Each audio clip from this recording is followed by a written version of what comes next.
If you like our video, click the subscribe button to subscribe to our channel and get easy access to new content. To see our full suite of ad-free video courses and training materials, visit us at teachucomp.com.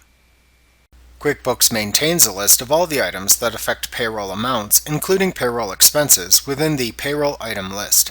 There are payroll items for compensation, taxes, other additions and deductions, and employer-paid expenses. QuickBooks uses payroll items to track individual amounts on a paycheck and accumulated year-to-date wage and tax amounts for each employee. When you set up payroll for your company in QuickBooks, many items are added to the list for you. However, you can also manually create others if you need them.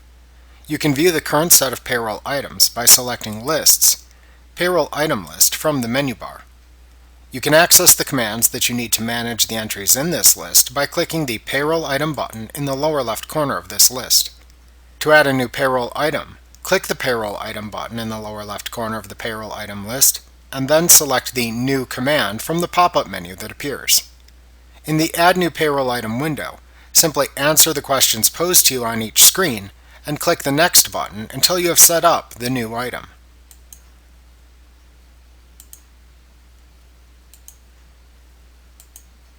Click the Finish button when you are done to add the item into the payroll item list.